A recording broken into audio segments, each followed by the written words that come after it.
Bismillahirrahmanirrahim. Assalamualaikum warahmatullahi wabarakatuh. Perkenalkan, nama saya Asma Sari, NIM 20700119053, Pendidikan Matematika kelas B, Universitas Islam Negeri Alauddin Makassar. Jadi pada video kali ini demi memenuhi tugas akhir semester dari mata kuliah Perkembangan Kurikulum dan Pembelajaran, saya akan membahas mengenai ciri belajar. Sebelum itu, sebelum kita membahas lebih jauh mengenai ciri belajar, ada baiknya jika kita mempelajari terlebih dahulu apa itu belajar.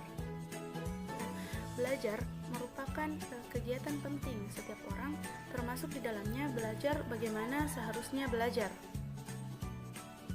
Dalam keseluruhan proses pendidikan, kegiatan belajar merupakan kegiatan yang paling pokok dan paling penting dalam proses pendidikan. Kemudian belajar adalah proses atau usaha yang dilakukan tiap individu untuk memperoleh suatu perubahan tingkah laku, baik dalam bentuk pengetahuan, keterampilan, maupun sikap dan nilai yang positif sebagai pengalaman untuk mendapatkan sejumlah kesan dari bahan yang telah dipelajari. Kegiatan belajar ada yang dilakukan di sekolah, di rumah, di tempat lain seperti laboratorium, museum, ataupun di mana saja. Nah, jika hakikat belajar adalah perubahan tingkah laku, maka ada beberapa perubahan tertentu yang dimaksudkan ke dalam ciri-ciri belajar. Yang pertama yaitu perubahan yang terjadi secara sadar. Individu yang seseorang yang belajar akan menyadari terjadinya perubahan, atau sekurang-kurangnya seseorang itu merasakan telah terjadi adanya suatu perubahan dalam dirinya. Perubahan yang kedua yaitu perubahan dalam belajar bersifat fungsional. Jadi sebagai hasil belajar, perubahan yang terjadi dalam diri seseorang berlangsung terus-menerus dan tidak statis atau tidak pasif. Kemudian yang ketiga yaitu perubahan dalam belajar bersifat positif dan aktif. Dalam perbuatan belajar, perubahan ini selalu bertambah, dan tentunya untuk memperoleh suatu yang lebih baik dari sebelumnya. Kemudian yang keempat yaitu perubahan belajar bukan bersifat temporer atau sementara. Perubahan yang terjadi karena proses belajar bersifat menetap atau permanen.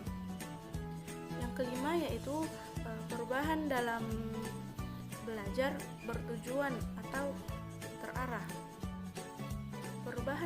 Perbuatan belajar yang dilakukan senantiasa terarah pada tingkah laku yang ditetapkannya. Yang keenam yaitu perubahan mencakup seluruh aspek tingkah laku. Perubahan yang diperoleh seseorang setelah melalui proses pembelajaran meliputi perubahan seluruh tingkah laku. Suwardi mengemukakan bahwa beberapa ciri-ciri dari konsep belajar antara lain, yang pertama yaitu perubahan yang bersifat fungsional. Perubahan yang terjadi pada aspek kepribadian seseorang mempunyai dampak pada perubahan selanjutnya. Karena belajar, anak dapat membaca.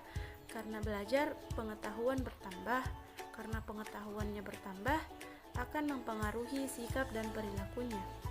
Kemudian yang kedua, belajar adalah perbuatan yang sudah dimiliki sewaktu terjadinya prioritas. Yang bersangkutan tidak begitu menyadari, namun demikian paling tidak dia menyadari setelah peristiwa itu berlangsung.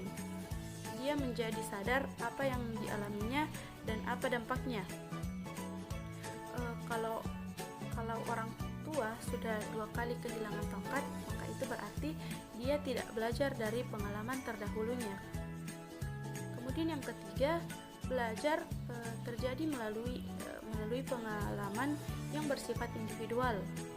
Belajar hanya terjadi apabila dialami oleh diri sendiri dan tidak dapat digantikan oleh orang lain. Cara memahami dan menerapkan bersifat individualistik yang pada gilirannya juga akan menimbulkan hasil yang bersifat pribadi. Kemudian yang keempat, perubahan yang terjadi bersifat menyeluruh dan terintegrasi. Yang berubah bukan bagian dari diri seseorang, namun yang berubah adalah kepribadiannya. Kepandaian menulis bukan di lokalisasi di tempat saja, tapi menyangkut aspek kepribadian lainnya dan pengaruhnya akan terdapat pada perubahan tingkah laku, perubahan perilaku yang bersangkutan. Kemudian yang kelima, belajar adalah proses interaksi. Jadi belajar bukanlah proses penyerapan yang berlangsung tanpa usaha yang aktif dari yang bersangkutan. Apa yang diajarkan guru belum tentu menyebabkan terjadinya perubahan. Apabila yang belajar tidak melibatkan diri dalam situasi tersebut, perubahan akan terjadi kalau yang bersangkutan atau siswa memberikan reaksi terhadap situasi yang dihadapi. Kemudian yang keenam, perubahan berlangsung dari yang sederhana ke arah yang lebih kompleks. Seorang anak baru akan dapat melakukan operasi bilangan kalau yang bersangkutan sudah menguasai simbol-simbol yang berkaitan dengan operasi tersebut. Yang ketujuh yaitu proses belajar umumnya membutuhkan waktu yang tidak sebentar, di mana hasilnya adalah tingkah laku seseorang. Yang kedelapan, beberapa perubahan tingkah laku yang tidak termasuk dalam belajar adalah karena adanya hipnosa, proses pertumbuhan, kematangan, hal gaib, mukjizat, penyakit, dan kerusakan fisik. Kemudian yang 9, proses belajar dapat terjadi dalam interaksi sosial di suatu lingkungan masyarakat, di mana tingkah laku seseorang dapat berubah karena lingkungannya. Terakhir yang ke-10 yaitu perubahan terjadi secara sadar. Ini berarti bahwa seseorang yang belajar akan menyadari terjadinya perubahan ini, akan merasakan telah terjadi adanya perubahan dalam dirinya. Misalnya, ia menyadari bahwa pengetahuannya bertambah. Nah, jadi dapat kita simpulkan bahwa ciri-ciri belajar adalah perubahan yang terjadi secara sadar, di mana tingkah laku seseorang menjadi lebih baik dan sifatnya menetap sebagai hasil dari latihannya dan pengalamannya. Belajar tidak hanya berkenaan dengan jumlah pengetahuan, tapi juga meliputi seluruh kemampuan seseorang. Dengan demikian, maka ciri-ciri belajar juga dapat dirumuskan, yaitu harus memungkinkan terjadinya perubahan tingkah laku pada diri individu. Perubahan tersebut tidak hanya pada aspek pengetahuan dan kognitif saja, tapi juga meliputi aspek sikap dan nilai serta keterampilan. Jadi itu saja yang dapat saya sampaikan pada video kali ini mengenai ciri belajar. Kurangnya mohon dimaafkan. Wassalamualaikum warahmatullahi wabarakatuh.